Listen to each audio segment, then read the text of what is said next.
High সবাইকে, আমি Ananya and again welcome back to my vlogs. আজকে আমার ছিল WBSSC এর গ্রুপ ডি এর এক্সাম।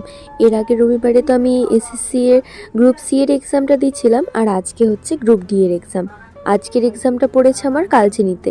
এর আগের দিন বীরপাড়াতে পড়েছিল কাছেই, তাই মা যায়নি, কিন্তু আজকেরটা একটু দূরে পড়েছে কালচিনিতে, তাই মা আমার সাথে যাবে। তো এর আগের দিন গিয়ে যেহেতু অনেকক্ষণ বসে থাকতে হয়েছিল, কারণ 10টা রিপোর্টিং টাইম আর এক্সাম শুরু হয় 12টায়। তো তাই আমি আর মা মিলে বেরিয়ে পড়েছিলাম 9টা নাগাদ। ফার্স্টে মা রান্না করেছিল, ভাই বাড়িতে থাকবে বলে, তো বাটিতে করে অল্প একটু খেয়ে নিয়েছিলাম। তারপরে এখানে রুচিকে আদর করছিলাম, ও বুঝে গেছে যে আমরা চলে যাব। তারপরে এই যে আমার ম্যাওগুলো শুয়ে রেস্ট করছিল। তারপরে আমি আর মা বেরিয়ে পড়লাম। ফার্স্টে আমরা এখানে হাসিমারা অবধি একটা সিএনজিতে করে চলে যাই। তারপরে সেখান থেকেও একটা সিএনজিতে করে একদম ডিরেক্ট যেই স্কুলে পড়েছিল, শঙ্কর নেপালি হাই স্কুল, ওই স্কুলের সামনে গিয়েই নামি। তারপরে আমার এক্সাম দেওয়া শেষ হয়ে যায়, আর এক্সাম সেন্টারের বাইরেই একটা মোমোর দোকান ছিল, তো সেখানে মোমো খেয়েছিলাম। মোমোটা কিন্তু খুব টেস্টি ছিল। তারপরে আমার একটা মামার বাড়ি আছে হ্যামিল্টনে, মানে আমার মার কাকার বাড়ি।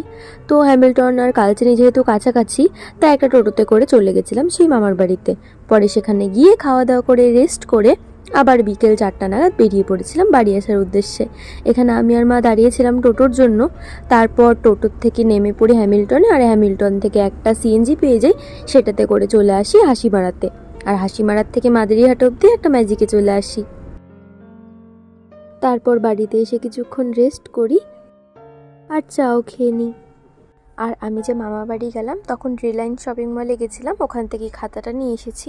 আর আমার নতুন খাতা দেখলেই লিখতে ইচ্ছা করে, তাই এই যে কোশ্চেন সলভ করছিলাম আজকের কোশ্চেনগুলো, আর অন্য কিছু লিখছিলাম। তারপর মানভীও চলে আসে, অনেক দিন পর মানভীর সাথে দেখা হয়, তাই মানভীও আমাকে দেখে খুব খুশি হয়ে যায়। দেখো দাঁত দেখাচ্ছে একদম করে, ফোনের ফ্ল্যাশ লাইট অন হলেই ও এরকম করে। তারপর আমার খুব খিদে পাচ্ছিল, তাই মা ঘুগনি বানিয়েছিল সকালে, ঘুগনি দিয়ে মিমি দিয়ে শসা পেঁয়াজ এগুলো কেটে এগুলোই খাচ্ছিলাম। আর তারপর আমি এখানে কিছু কোশ্চেন লিখেছিলাম, আর আমি আরআরবি গ্রুপ ডি এর এক্সাম দিয়েছি, তো সেখানকারই জিকের কোশ্চেনগুলো লিখছিলাম। আর আজকের ভ্লগটার বেশি বড় করছি না, দেখা হবে পরের একটা ভ্লগে।